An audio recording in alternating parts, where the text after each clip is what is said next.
Well, welcome everybody. My name is Katie Daly, and this is the City of Viera's webinar, Electrify Your Ride. Can a novated lease lower the cost of an EV or an e-bike for you? My name again is Katie, and I work in the sustainable energy team at the City of Viera, along with my coworker here, Indy Lingham, who's going to be my wing person during today, managing the slides and the Q&A. I'm coming to you from the unceded lands of the Wurundjeri Woi-wurrung people, the traditional owners and true sovereigns of the land, now known as Yera. I acknowledge the traditional owners of all the lands on which we're meeting today, and I pay my respects to their elders past and present. I have to admit, since moving to Australia, I've really struggled to adjust to a number of unfamiliar everyday administrative terms like bulk billing or awards or penalty rates. Not to mention the crazy talk when I first moved here, legal terms like anti-hoon laws, most of which everyday Australians fully understand. But I'm finding the term novated lease is very different. Most Australians have a vague idea that it has something to do with cars, but most people don't really understand what they are or how they work or how they can help them. And really, since 2022, novated leases have become super important because they're the federal government's main policy mechanism to help reduce the cost of driving and owning an electric vehicle. And even fewer people and companies know that they can actually be used for leasing e-bikes as well.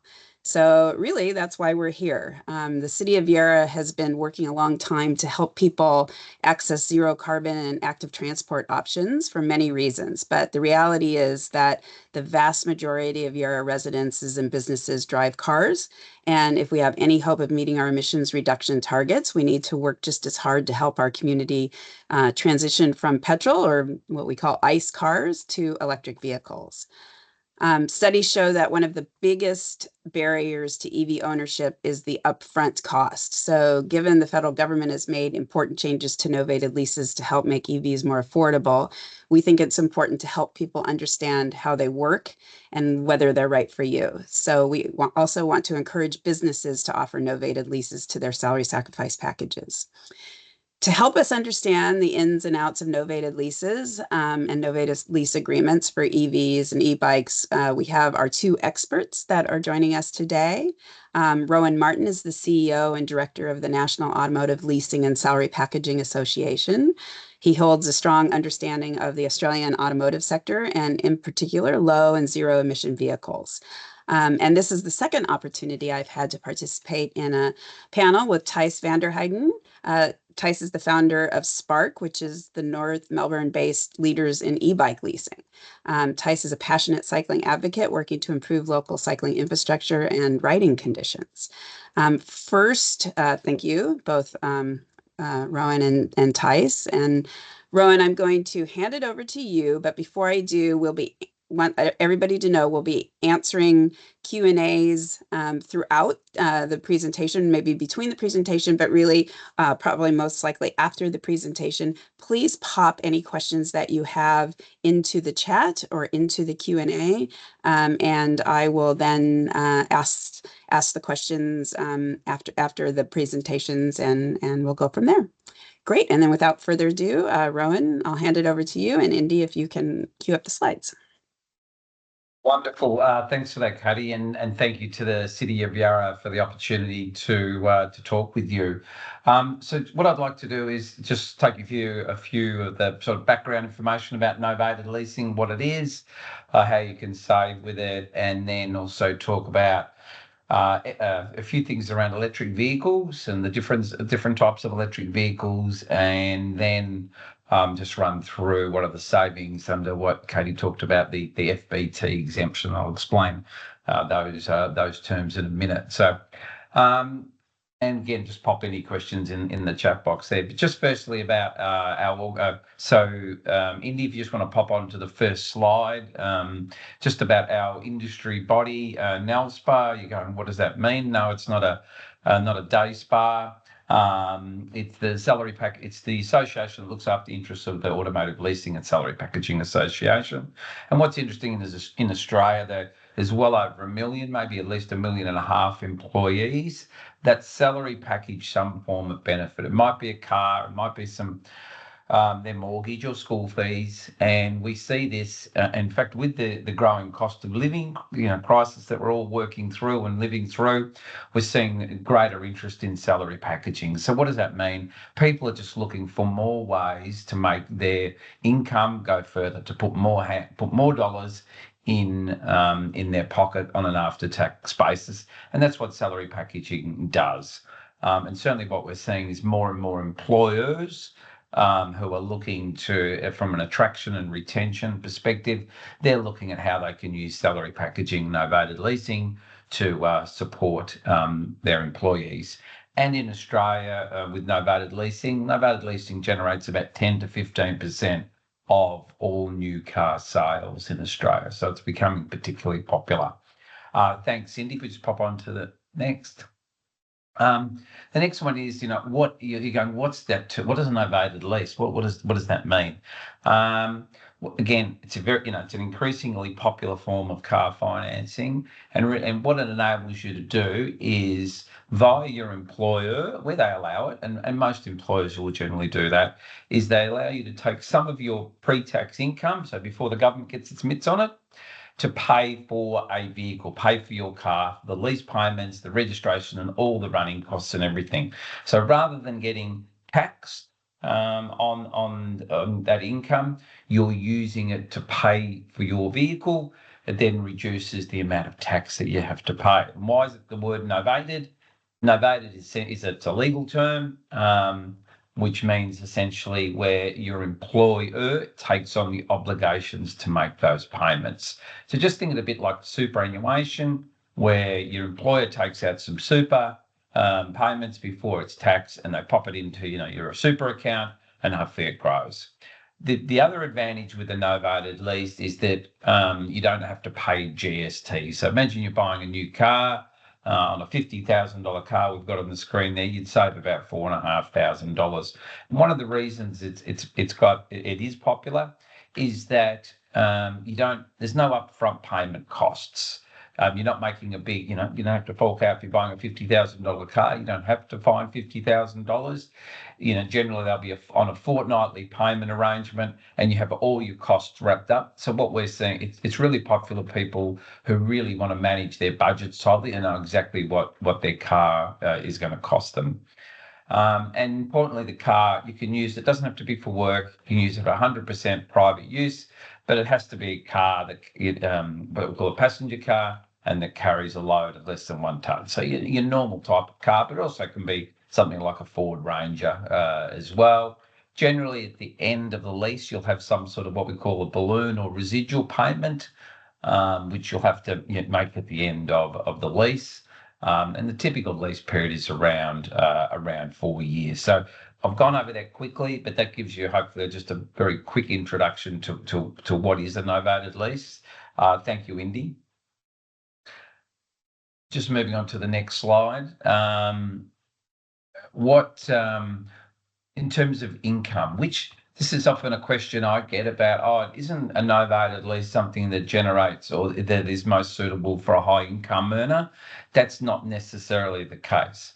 So just if a normal novated lease, someone who's earning, I've got the example in here, earning $80,000, and let's say if it was a petrol car for a moment, they would probably generally reduce their taxable income by about $2,500 a year if they were doing sort of 15,000 Ks a year and about $40,000. So novated lease typically will save around about $2,500 a year on a typical vehicle.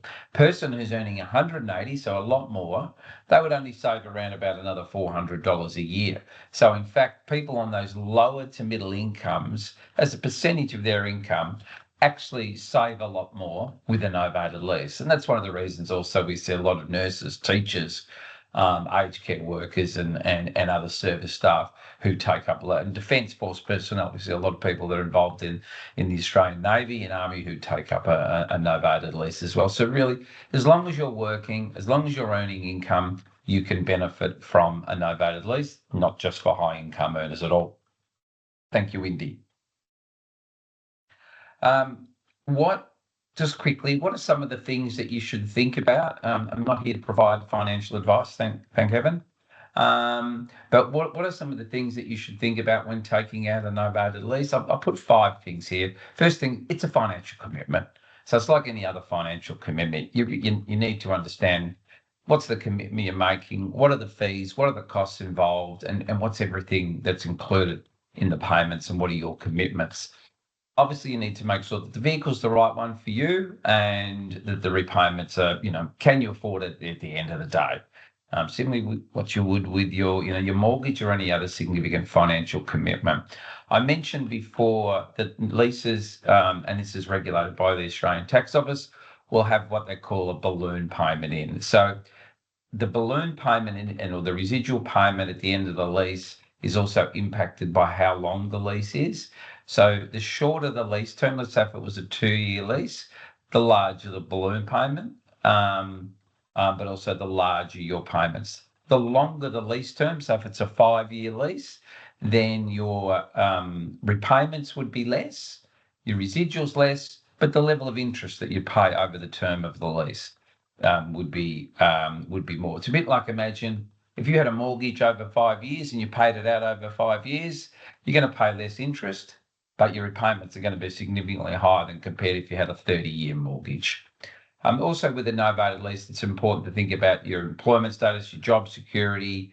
Not all employers will offer it, so you don't want to be caught in a situation, ideally, where you're about to change jobs, take out a novated lease, and the new employer doesn't offer it because then you would need to pay out the lease and any costs that are associated with that. And look, we always recommend make sure that you do get financial advice before entering a novated lease.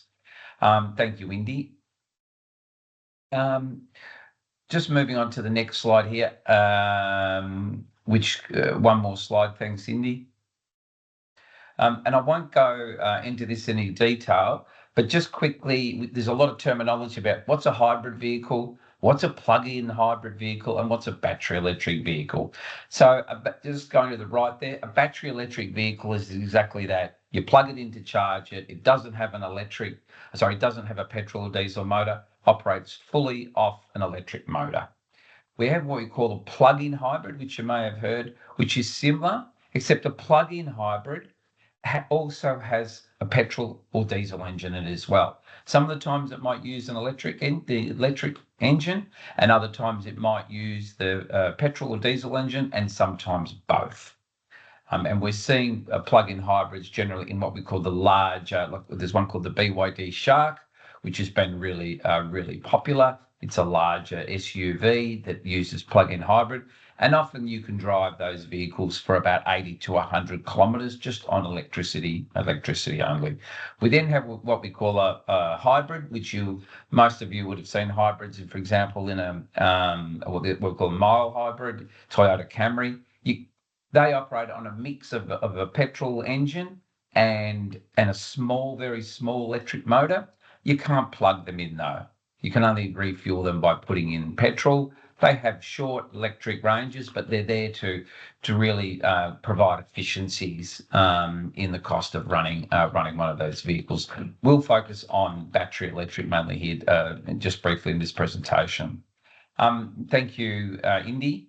I've just put up this slide really just to demonstrate there's a lot of discussions that we hear around how much more efficient, or how much more better for the environment is an electric vehicle.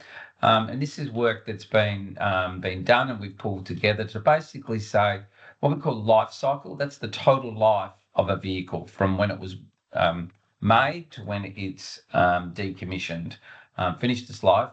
So generally you would see that an electric vehicle over the life, and I've provided some different states there, it produces about half the emissions over its total life compared to a typical petrol car.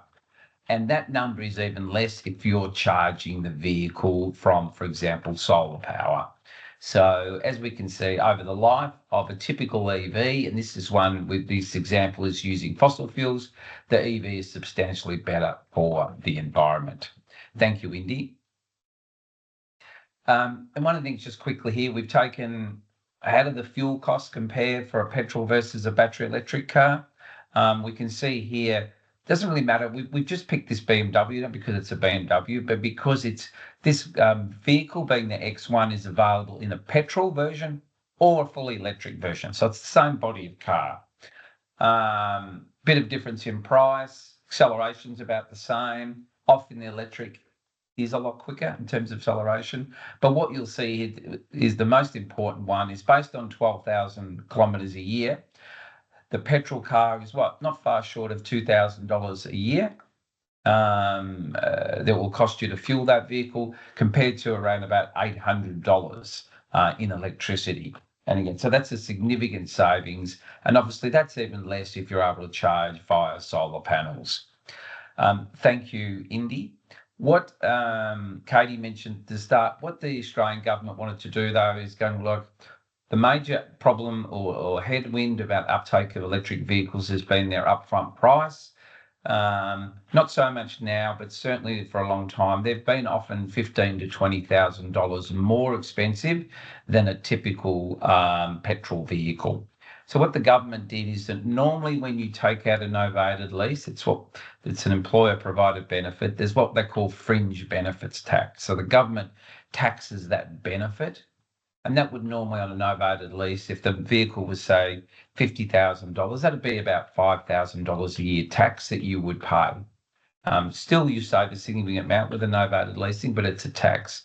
The government with the fringe benefits tax exemption said, right, for an electric vehicle under $91,000, there'll be no fringe benefits tax.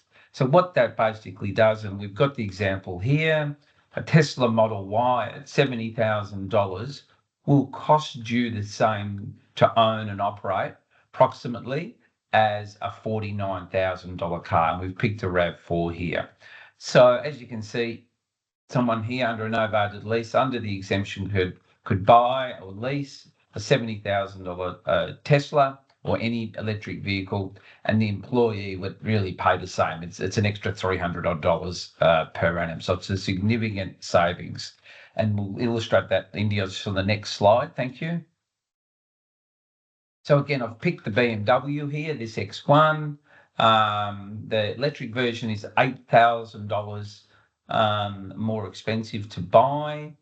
However, with the fact that you're not paying any of the fringe benefits tax, that over we've picked a 5-year lease term here, it will save you a bit at nearly $26,000 to own and operate that electric EV. And obviously that takes into account the fact that the maintenance costs are a bit less on an EV. Obviously your running costs are less for charging. So it's a very significant savings. Thank you, Indy. And I've only got a couple of more slides. What I've demonstrated here on these two charts, where you're looking and you're going, what are these? So the left-hand chart tells us how many of all of the plug-in hybrid vehicles that are being sold in Australia, how many are via a novated lease? And on the right-hand chart, it shows us how many of battery electric vehicles are being bought via a novated lease. And you can see here with a battery electric vehicle, there's around about 45 to 50, so nearly half of all the EVs that are being bought in Australia today are now via a novated lease. Obviously, this benefit and this tax exemption exists for those vehicles under $91,000.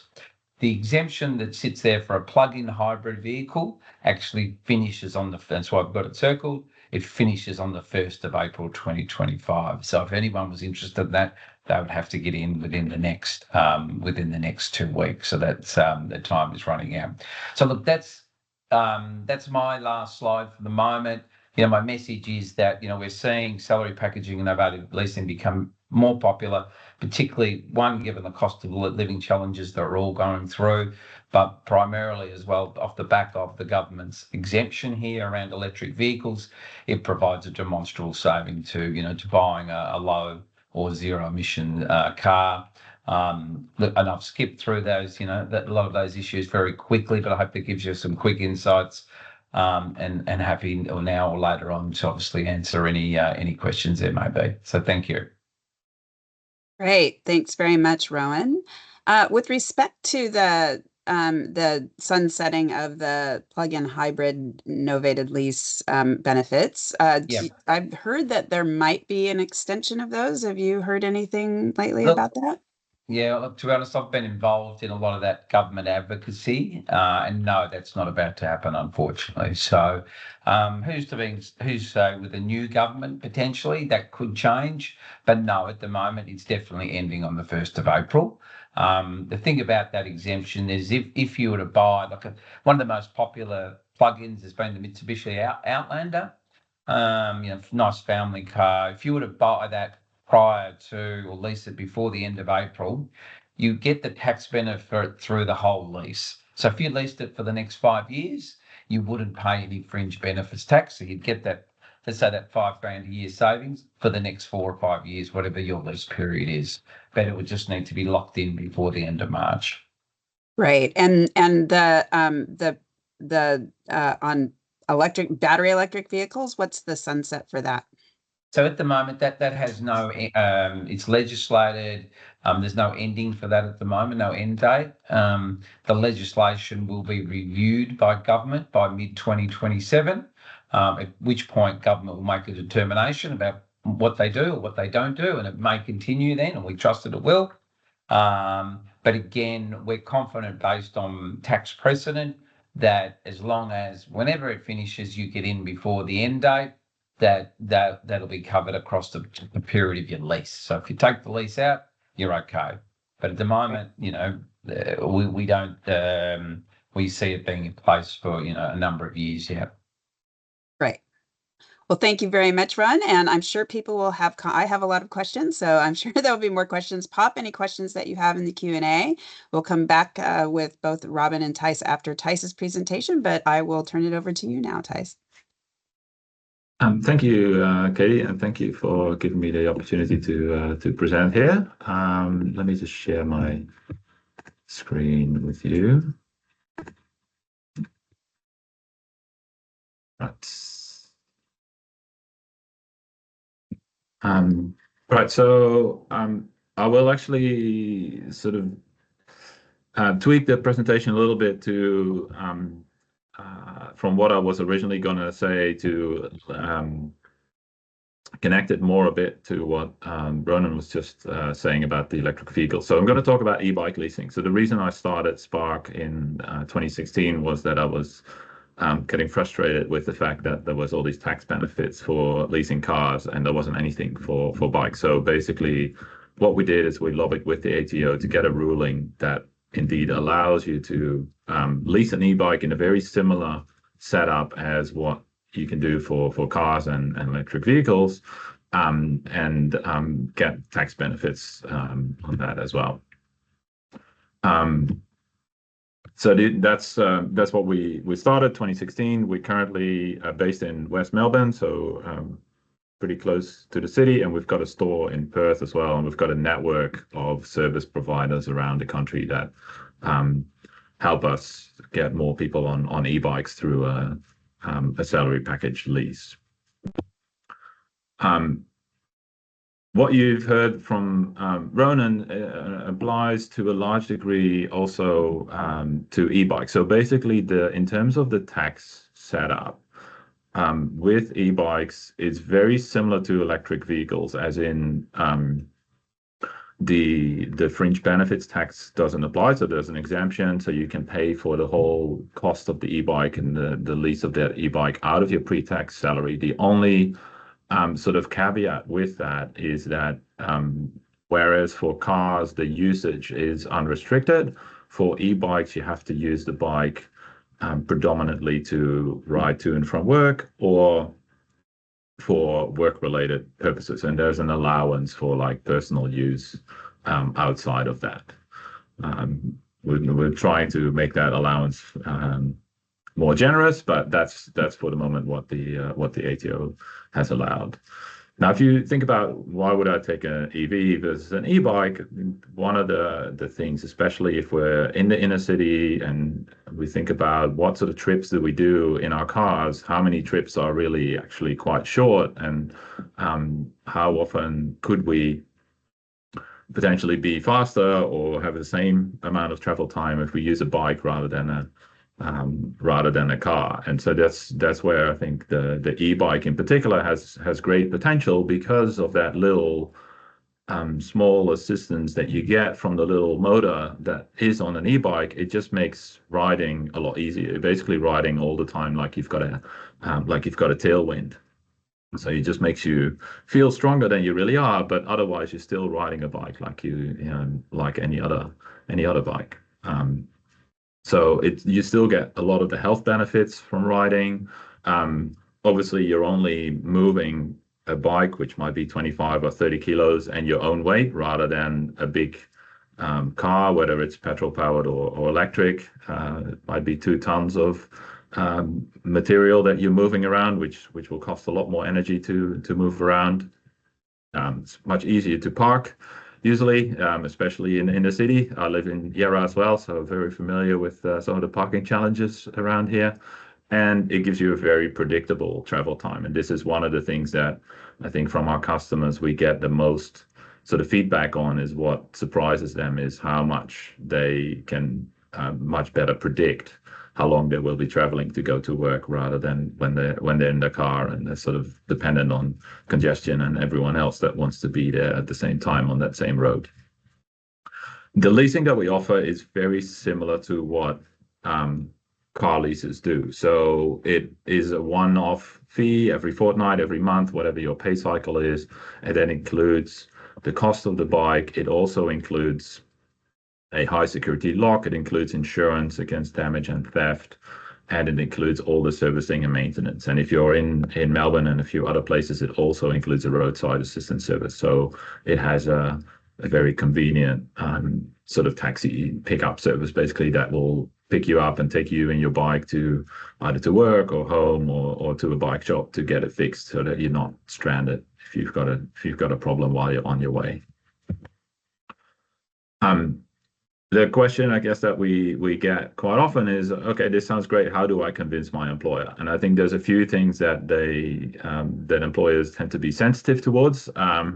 The main ones, other than the sort of the specific way that the tax benefit and the tax exemption is set up, the other main sort of points of interest or sort of sticking points that we see quite often is that there's a simple process for payroll.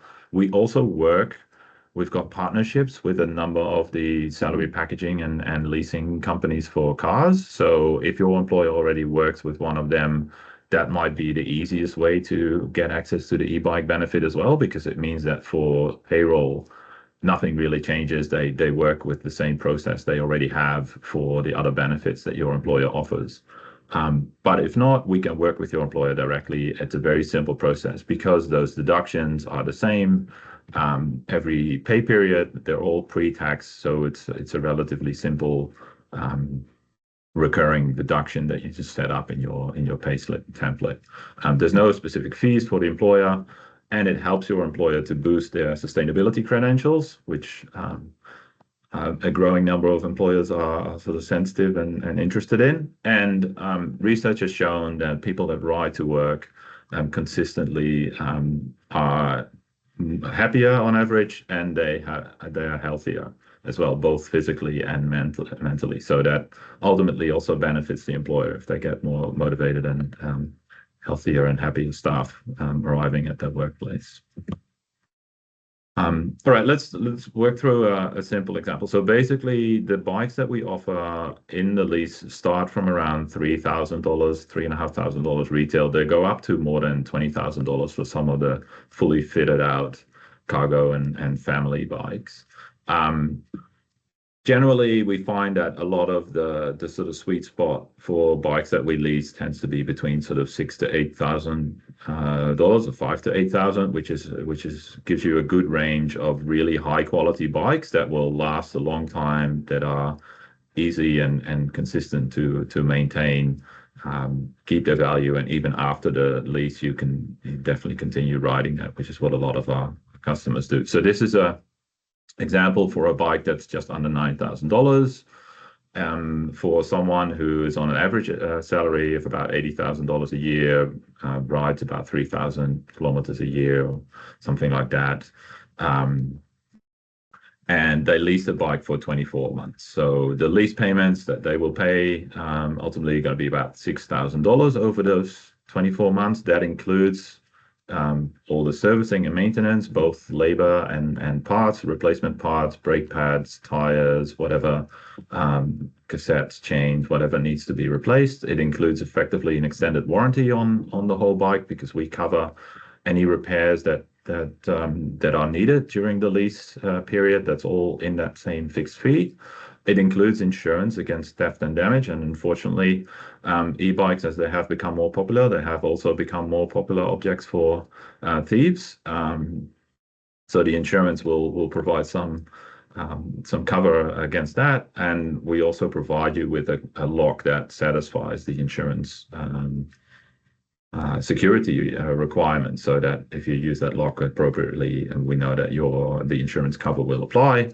And there is the rider rescue roadside assistance service that's also included in those lease packages. Now, at the end of that 24-month, similar to with cars, there is a residual value if you want to keep the bike. So we do offer the option to just return the bike to us, and then there's no further payments, which is what quite a few customers also do. But if you wanted to keep the bike, there is an option to buy it out that you can request. The buyout value is again stipulated by the ATO, so they use a schedule that basically tells you, depending on how long you've been leasing the bike for, what is the buyout value that you would need to pay if you want to, the minimum buyout value that you would need to pay if you want to keep the bike. We do also offer the option to renew the lease. So quite a popular sort of setup is for customers to lease a bike for 2 years. And then after 2 years, they've got that flexibility to decide, do I want to keep the bike? If yes, do I want to keep leasing it for another 12 or 24 months? Or do I prefer to just buy it at this residual value? If you lease the bike for 48 months in total, it will have a zero residual value to effectively you can keep it for free after that time. But that can be over multiple contracts. So it can be 2 years plus 2 years. It can be 1 year, and you can just renew it every year for 1 year for 4 more years to if that is what your situation is best suited to. So there's a variety of options. We as Spark, we take care of the whole process for you. So we also have our own financing, so there's no sort of additional financing applications or other fees or whatever that come into that. The lease payments are really everything that you will need to pay to get access to that bike. All right, that's pretty short and sharp, I guess. So there's here are contact details, and yeah, I'm also here for any questions during the rest of the presentation and the webinar. Yeah, well, Steve just thank you, Thijs. Steve just asked kind of the question that I think a lot of people have. So is it cheaper to buy an e-bike via novated lease than it is up front? How does this work? Yes, so it generally is. As long as you take into account, of course, that it's not just the e-bike, right? You will, assuming that you want to insure the e-bike, and assuming that you will also want to maintain that e-bike professionally, then yes, it's definitely cheaper. And also, like with cars, you don't have the upfront costs. So especially with the bikes that we lease, they tend to be a bit more expensive. So rather than sort of forking out $5,000, $6,000, $7,000, $8,000, $9,000 upfront, you can spread that payment over time. So yes, it is generally cheaper to buy that. Again, depending on your income tax bracket, the actual benefit or that you get from the tax benefit obviously changes a bit, and it is a bit more advantageous if you are in a higher tax bracket, but even in a lower tax bracket, it still makes sense. Thijs, I know with EVs, there's no limitations on who can drive them, whose car it really is. And the person who has the employer is the one who probably has actual ownership of it, but it can be a family car. Anybody can use it. it's my understanding, at least last time we spoke, that there's differences, that e-bikes are more like the way cars used to be with novated leases a while ago, where it was dedicated to commuting. Is that still the case? Yeah, so it's more like the technical sort of situation is that they fall under the same exemption from fringe benefits tax as what the ATO calls motor vehicles other than cars. So that would be like utes or tools of trade vehicles or similar kind of vehicles. And they have a specific exemption in the fringe benefits tax legislation that says that the benefit is exempt from FBT as long as it's predominantly used for commuting or work-related use. So that could be, traveling between different work locations or traveling to visit suppliers or customers or whatever your case may be. And then on top of that, there is an allowance for what the ATO call minor, infrequent, and irregular personal use outside of this outside of the commuting and work-related use. So yes, there is somewhat, unfortunately, but that is just the case. What it is at the moment is there is a restriction on how the bike can be used, and that then by extension basically also implies that the bike really should be used by the person who is leasing it. It is something to do. It is something we're talking to the federal government about to try and get that changed. Yeah. And we have tried that a few times already as well, and but yeah, it's good to see that there's different ways and different pressures being exerted on that to try and get that playing field leveled with other electric vehicles, basically, if you think about that. So David asked. Go yes. ahead. Yeah, I see the question from David. Do e-bikes need to be particular models, or could they be an electric road bike? Yes, they can be. So there's no specific type of bike that they need to be. They can be any e-bike. The only sort of restriction is that it has to be a road legal e-bike. So basically means that in Victoria, at maximum output of 250 watt with the pedal assist, or potentially 200 watt with under the older Australian standard that does allow for throttle. But yeah, we definitely do also have electric road bikes in our range, and there's quite a few customers that use those, especially those that have longer commutes. So if your commute is like 20 or 25 or 30 kilometers, and you might already be used to riding a road bike, but the electric road bike can be quite a good potential upgrades for those days where you have to, if you live along the bay, for example, it's pretty much always a headwind when you go back home in the evening after a long day. So having that little assistance to make that easier just makes the decision to ride in the morning easier as well, because you know that you'll have that support on your way back at night. Absolutely. Rowan, I know I've had a webinar before about novated lease, and there was a lot of questions around what happens when if there's an accident, or if for some reason you have to break the lease. Are there fees associated with that to get out of the lease, or are there issues if you get in an accident and your car becomes undrivable? If your car becomes undrivable, I mean, they need to be insured as... and that's usually rolled up as part of the lease, right? Yeah. Yeah. So the benefit, again, is that rather with a novated lease, you pay that as part of the repayments, so that you're paying that on a pre-tax basis rather than using your after-tax dollars for it. I think, as I said when I was speaking, that if you have to get out of... A novated lease is really designed to run the full term. So if you've got it for 3 years, it's really designed to run for the 3 years. So there will be some, you would have to, if it after 1 year, if something happened that needed to make that lease come to an end, there would be fees associated with that. And there would be, you have to pay out for lease. I mean, the vehicle would then be yours if you paid it out. But what we always say is that make sure that you read the T's and C's, I suppose, and some companies will treat that slightly differently. But yeah, there will be, and I can't say these are the costs because they vary between. It's a bit like, when you take out other loans and that there may be break costs, and that'll be different between each financial institution. So you just need to be aware of that, of what any fees and costs may be if the lease comes to, most people see it through the end, not an issue. And then, as T said, they can, similar to an e-bike, they might release the vehicle again. You can also do that. In fact, I know a lot of the novated lease companies will novate a car up to an age of probably 10 to 12 years. So you can also lease a second-hand vehicle. It's not just for new vehicles. In fact, we see a fair few, novated lease second-hand vehicles that might be 2 or 3 years old. And what some people do, Katie, is they go, my EV, whether it's an EV or a petrol car, they go, look, it's worth $40,000, let's say. I want to try and use that $40,000 for something else that I need in my life.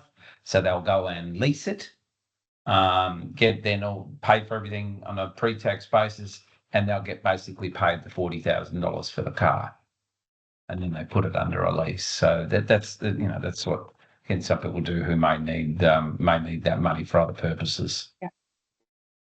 And I know when I was looking at novated leases a couple years ago, and it was kind of electric vehicles are new for the industry, and different novated lease providers treat what you package in differently. So charging infrastructure, if you want to get a charger at home, how you handle whether you've got solar generating and charging your car mostly, or whether you're going to a charger to charge.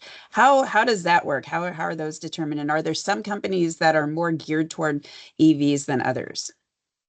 Look, not really, and you'll find now, because of this FBT, the tax benefit, every novated lease company will be offering arrangements and deals on electric vehicles. So, as I said, they're very popular, and almost the bulk of EVs in Australia are being facilitated and bought by a novated lease or through a novated lease.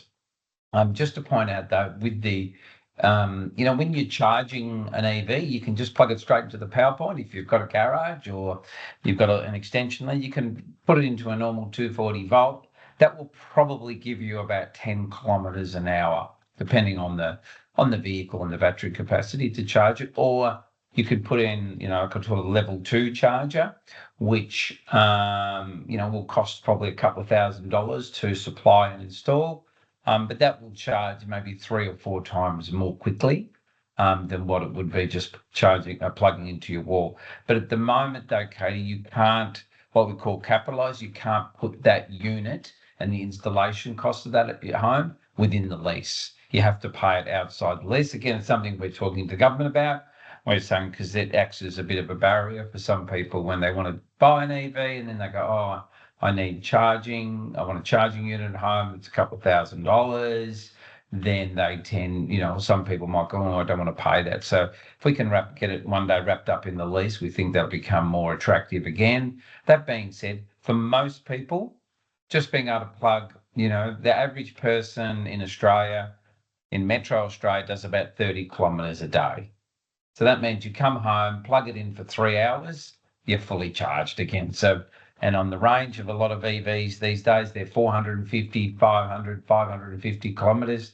That means, if you're doing the average 30 odd kilometres a day, you don't have to charge it. You can charge it once every 2 weeks. There's a bit of a fallacy about, that concern about charging. It's an issue if you're going up to maybe Sydney, but generally, we see many, many Ubers that are EVs and they don't have an issue. So, That's right. Normally people don't. I just went to WOMAD, my first long-range EV trip yes. last weekend, or 2 weekends ago. Matthew has asked, once a lease is paid off for a car entirely, is insurance still paid for by yourself via your employer? What if you leave? Well, generally the insurance is tied to the length of period of the lease. So if I had, the insurance would generally be tied to, again, the period of the lease of the vehicle. So the insurance would essentially come to an end once the lease comes to an end. And then obviously it would depend on whether you keep the car, for yourself, or whether you give the vehicle back. But it'll only be paid for via the employer if you've still got a novated lease. If it's no longer under the novated lease, it then becomes like a normal insurance, I'll call it, where you pay it on an after-tax basis. So if you leave, if you transfer that novated lease over to, if you went from the city of Yarra and you had a novated lease with that employer and you went to the city of Darebin, then you would transfer over all the commitments, including the insurance and everything else, Rego. But if you leave your employer and you can no longer novate the car, then the insurance would have to be paid via after-tax dollars. And this is a question for both of you. I know, because I've looked at Spark, that Tice, you have a whole range of EVs on your website that I guess you can use, you novate, you can lease any one of them. But it sounds like you can bring any EV, even if it isn't purchased through you. Will you acquire it for somebody? How does that work? Yes. Yeah. So generally, the e-bikes that we lease would go through our supply network. Okay.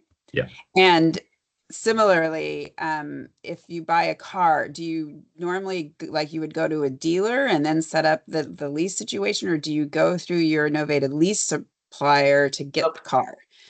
Yeah, there's a mix of both there. Generally, what we find that people do with a novated lease, that they'll speak to the employer, find out, do we offer it? If not, why not? But if they do, they'll say generally yes. And what employers do, depending on the size, some will have one salary packaging or novated lease provider. Some might have a couple. They go, hey, we'll give you a choice and you can choose between one. Some allow you to bring one with you too. Your Super, you can bring your. Yeah, we call those sort of do it yourself, so you can do that as well. But generally what we find is that employee will then speak to the novated lease company just to find out about how novated lease works. And they'll go, look, I'm thinking of buying a car worth $40,000, for example. Can you give me an idea of what my repayments are going to be? Oh, well, those repayments are $200 a fortnight. Yeah, I think that's affordable for me. We then would recommend they go to the dealer, test drive the car, or if they go into carsales.com or something, and then they'll generally come back to the novated lease provider, go, I've driven 3, this is the one that I want, what's the best that you can do for me? And most of the novated lease providers have what we call arrangements with their preferred dealer networks, and often, because of the volume that they're buying, they can often provide better discounts than potentially what you're able to get just simply by walking off the street, because some of them are buying tens of thousands of cars. They generally can access better deals, and what they may do, Kate, they may even source your car from another state. They've got a relationship with a dealer who says, hey, I'm trying to get, I've got an excess of, I-30 Hyundais, pick whatever they are, and we're prepared to do a deal. You're not going to know that if you just go down to your local dealer. So generally, the novated lease provider will go out to a number and find what the best deal in the market is at that time and what they can offer. And since novated lease are such an advantage for EVs, I've noticed that you do see a lot of end of lease EVs available on the market. Do you normally do novated lease companies have those available, or how do you usually find the used EVs that are out there? Yeah, look, more they would go through what we call auction lanes, so Mannheims and some of these big pickles. They're what we call auction houses for cars. Mm-hmm. But they might be offered on car sales, but generally you won't generally go to a novated lease provider and say, hey, I'm after one of your used EVs, so to speak, because they're generally more helping you to facilitate rather than helping you to sell one of their cars, so to speak. The question here, if I was an employer interested in offering novated lease, where should they start? Should they just certainly happy if an employer wanted to engage with NALSPA. We can just share some information, thoughts about what we think are the right things to look for in a novated lease provider. You want a provider that's credible, transparent, And also we think is the right size for your, if you're an organisation with 10 employees, for example, then you might want to look at a smaller novated lease provider. Maybe it's a bit smaller, nimbler. But if you're some of the novated lease providers are servicing employers with 100,000 employees. So you need a very different novated lease provider if you're servicing a company with a base of employees all around the country. For example, some of them service the miners. So you've got to have a novated lease company that's got the resources that they can send people out to the mines. It's one of the most important things that we find with the novated lease providers is how they'll educate your staff. Because what we've talked about tonight, it's not simple. Tisha's done a great job and explaining it. Still, for a lot of people, they still look a bit, look at you with three eyes when you talk about, leasing and pre-tax, post-tax, statutory, So what's really important is to choose a provider that can talk to your staff, whether that's online, digital, whether that's in face-to-face, but someone that actually can help your people, educate them and hold their hand through the process and through the journey. Well, it's my experience that employers also need education. I have found that employers sometimes still conflate fleet with novated leasing and trying Very to different. get that through that they're not and related and that these are personal vehicles and it's an employee benefit and it doesn't really cost anything other than the same amount of processing that any other salary sacrifice that you have for the gym or other things that might be part of your salary package are available. And well, you're outsourcing it and at no cost to the employer. So those, there'll be some fees paid by the employees who take out but there's no cost to the employer. That's right. Yeah. So, and what we're finding more now is that more and more employers, particularly when it's been a tighter employer market, are going, hey, is this a benefit? This looks like a good benefit that I can offer my people that's going to save them some money and there's no cost to us as an organisation. So it helps to make us more attractive as an employer of choice. Yeah. And also, particularly if they're buying EVs, we're helping people, well, whether it's an e-bike, helping people, reduce their carbon footprint. Yeah, great. Tice, do you have any last words that you might want to say? No, I think that was all very good. So thanks, Rowan, for clarifying. Do you all have a that. showroom? Do you have used so, EVs? So, do you have end of lease EVs yes, available? so it's a little bit different E-bikes. because we do support that whole supply chain basically. So we do source the bikes, we also service them ourselves, we do our own financing, like I said before, and we also have the bikes that come back from a lease that people don't want to keep. We do have them in our showroom and sell them on as well. So we sort of we operate a little bit different than the automotive sector in that regard. I guess being a pioneer in a much sort of smaller market is one of the reasons for that. So yeah, our showroom is in West Melbourne, so you're more than welcome for anyone to come and stop by if you're curious about e-bikes and just want to take one for a spin one day, and we can have a chat about what your new commute might look like. Great. Well, I think that wraps it up for all of us. Thanks, both of you, for coming along and answering everybody's questions. This has been recorded, and so we will be mailing this out to everybody who registered for the event tonight and posting it on our website. If you have any questions, if you're an employer or an employee wanting to know how to talk to your employer, I'll give you contact information for both Tice and for Rowan. And with that, visit Yara's webpage. We have a lot of information on a range of sustainability issues. And thank you all for coming. Good night. Thank you, everyone. Cheers.